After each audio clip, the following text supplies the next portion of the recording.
All right, time to talk some Notre Dame football. We've got Ben Belden on the line from Under the Dome, a Rivals site for the Irish. Of course, Brian Kelly's crew coming off a fine 12-1 campaign. Ben, how you doing today? Despite feeling a little under the weather, a lot of people I run into the last few weeks are in the same condition.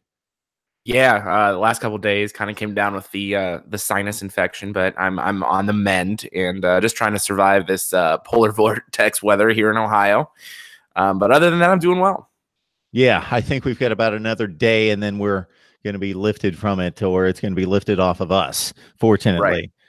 All right. Of course, National Signing Day, not what it used to be.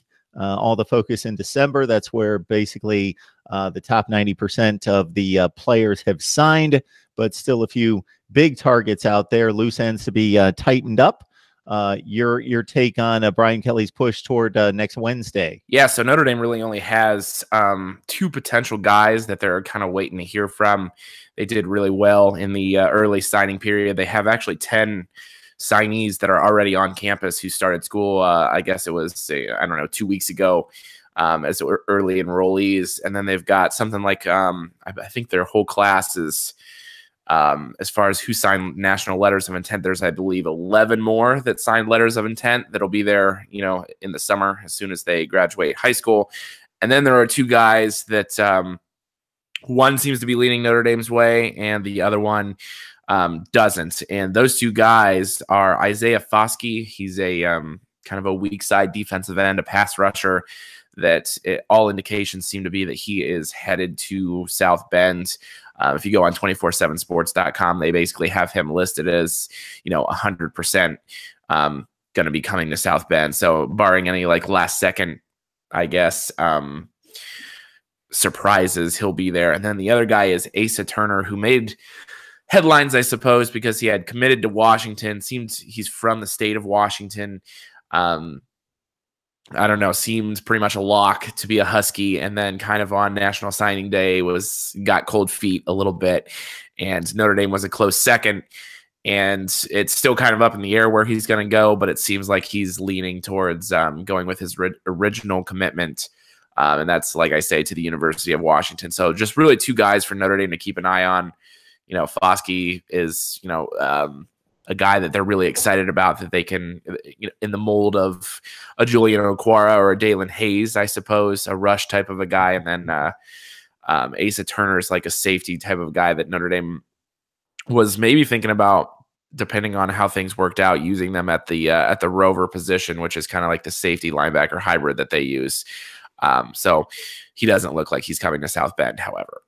MarkRogersTV, the voice of college football, talking up Irish, the Fighting Irish, with a week before National Signing Day in February. Just about everybody signed on the dotted line. I believe we have 21 in the fold. We got Ben Belden on the line from Under the Dome. So I see the ranking sitting at just outside the top 10.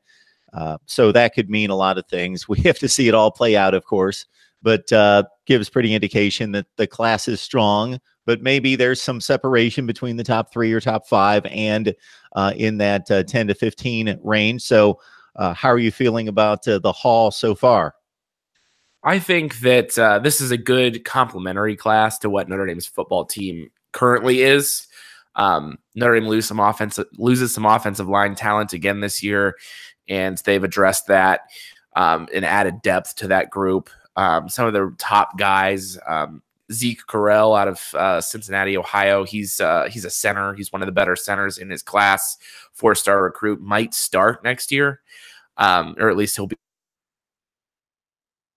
in the mix. And he's an early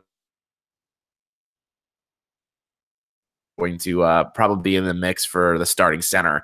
And then they brought in Jacob Lacey. He's a defensive tackle that they're really excited about. He's an early enrollee as well. And anytime you talk about early enrollees, you think that they have a chance to contribute. Now, Notre Dame is pretty deep at defensive line, but he's probably going to be the 7th, 8th, 9th guy coming out of spring ball. At least that's kind of where he's projected. So he might see a little bit of time next year. He might not, but overall, the class is a class that I think Notre Dame is really excited about because it fills holes that they needed. Kyle Hamilton, a safety out of Atlanta, Georgia, that they've landed. He was actually bumped up to a 5-star recently, so that's kind of exciting. Notre Dame doesn't typically get many of those outside of like the Jalen Smiths of the world.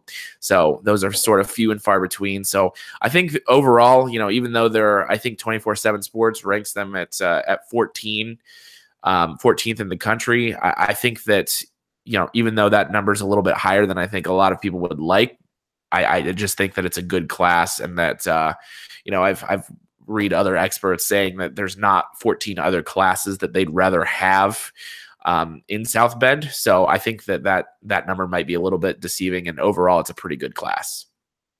Ben, of course, Notre Dame involved with one of the more highly profile transfer portal situations with Brandon Wimbush going to UCF, taking advantage of that spot that's been opened by Mackenzie Milton's absence, most likely what's going to be an absence due to that horrific injury that he had at the end of the season. Any other names that have gone through the system that either coming or going? They lost a defensive line, a defensive tackle who never really got on the field a whole lot. He was a high upside kind of guy, but he would get on for a snap here and there, and that's Micah Dude Treadway. He went to Minnesota. Outside of that, there was, and the name evades me, but they lost a defensive back as well who is going elsewhere as a graduate transfer. But they didn't lose any main contributors. And, coming in, they hosted a Virginia Tech wide receiver, and I don't really know how to pronounce his name, to be honest, but it's Eric, and I think it's Kuma. Oh, Kuma. That's Eric Kuma. All right. I wasn't confident in that name, but Notre Dame hosted him, I believe, last week, within the last couple of days. He's, would be an interesting add to the Notre Dame receiver group, who's going to lose Miles Boykin, who declared for the draft early after his junior year. But Notre Dame, like I say, they have receivers that are just all young, so he might be a good guy to bring on and add some leadership to that position. But not a whole lot of, groundbreaking transfer portal news for Notre Dame this year. All right. Good stuff from Ben Belden. Catch him and the rest of the staff there at Under the Dome talking Notre Dame football. I haven't run across a coaching staff that hasn't been changed. That's the nomadic lifestyle of especially assistant coaches and coordinators across college football. We understand that you've got a new running backs coach. Anything else to report there? Yeah, so Autry Denson, who was a great Notre Dame running back in his own, he left to take the head coach job at Division II Georgia Southern, I believe, and don't quote me on that. But the guy that they brought in then is Lance Taylor, who previously in the college ranks, he coached at Stanford. He coached Christian McCaffrey at Stanford. He didn't recruit him there, but he coached him. And he recruited Bryce Love to Stanford. So he is the new Notre Dame's running backs coach. The last 2 years he spent as a wide receiver coach in the NFL for the Carolina Panthers. So a guy with a good resume, a guy with experience recruiting top running backs, and a guy that has experience at a top-notch academic institution as well. So Notre Dame fans, myself included, are really excited about that hire. He seems to fit the mold pretty perfectly. Some of us at Slap the Sign were speculating that it seems like he wants to eventually be an offensive coordinator, and there's been a lot of buzz around Notre Dame's current offensive coordinator, Chip Long, and the fact that he could be looking for head coaching gigs or other offensive coordinator gigs, maybe in the NFL or something like that.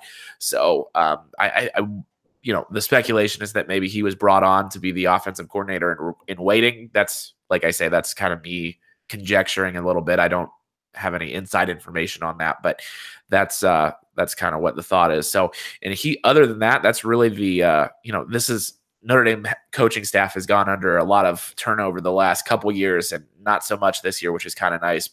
And the guy that they got to replace him, to fill that void by Autry Denson leaving is a good hire.